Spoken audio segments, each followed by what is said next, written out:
Hey, how's it going? Nice to see you all. Yes, this is my bathroom. Surprise. But as some of you guys might have seen this past week, I was having some problem with my toilet or the tank. This particular tank was giving me issue.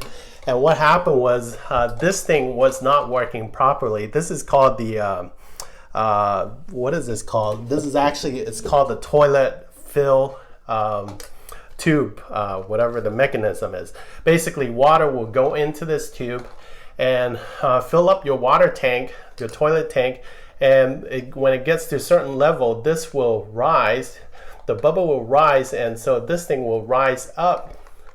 And you see this thing lifts up, and that's how it stops. There's a valve that stops your water flow, and so it will stop all the water from filling the tank. So what happened was this thing floats no problem, but there's something wrong with the valve inside, and it would not stop filling up the tank. So what happened was there's this thing, the tube that actually fills up your toilet as well. So the water keeps just overflowing into the tube and going into the toilet bowl. Water just non-stop. And it happened in the middle of the night. So I had to shut off the water from the wall.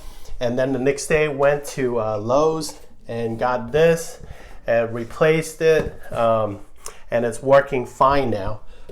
This leads me thinking about the word overflowing and how God's love and God's grace just overflows in our lives. And believe it or not, I was just thinking about all this, and it led me to think about the passage from John chapter 4, where the encounter of Jesus and the Samaritan woman in John chapter 4.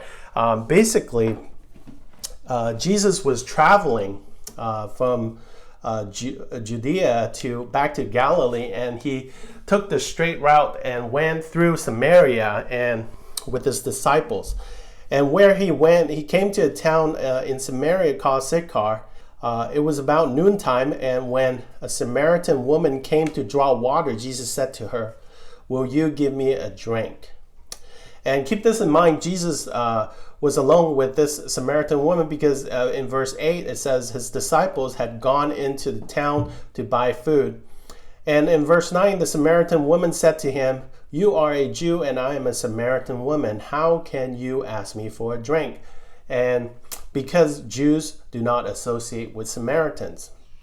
And Jesus answered her, "If you knew the gift of God and who is that asks you for a drink, you would have asked him and he would have given you living water." And she said, "Sir, you have nothing to draw with. The well is deep. Where can you get this living water?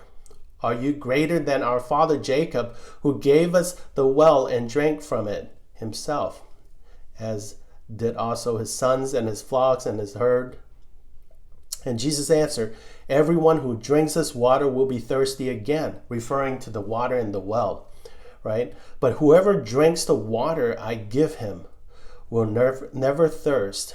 Indeed, the water I give him will become in him a spring of water welling up to eternal life." I think this is amazing when we look at this story. If you keep reading on this story, there's so many things to unpack, and you find out how this woman is living in a sinful life, and she didn't just have one husband but many husbands, and things like that. And if you keep reading and you discover so many things in this passage, and I just can't help but to think about the love and the grace that God has for us. Is so much, it overflows, just like in this case, this water tank overflows. The water overflows. Can you imagine how bad we are, how sinful we are, but yet God's love, God's grace, his forgiveness is so much, it's overflowing in our lives and we don't even realize it? It's crazy things, right? Crazy to think about it, right? something for us to think about today. I just want us to think about this. Perhaps, we're not going to be sitting by the well at noon, obviously, and Jesus visit us and talk to us about our lives.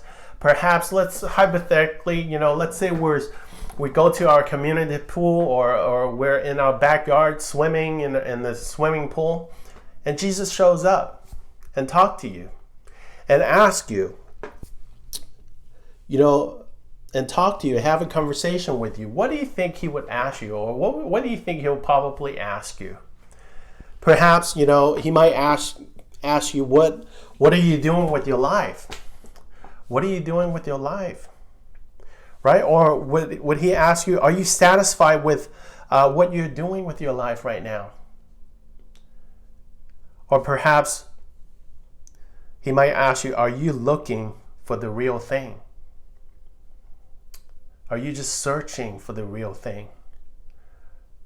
Give your honest answer. Ask yourself honestly, what would Jesus ask you if you have this encounter with him by the pool? What would he ask you, and how would you respond to him? Let me know your thoughts. Leave your comments below. Hit likes or subscribe or share button, and we'd love to hear from you. See you next time. God bless you all. Bye-bye.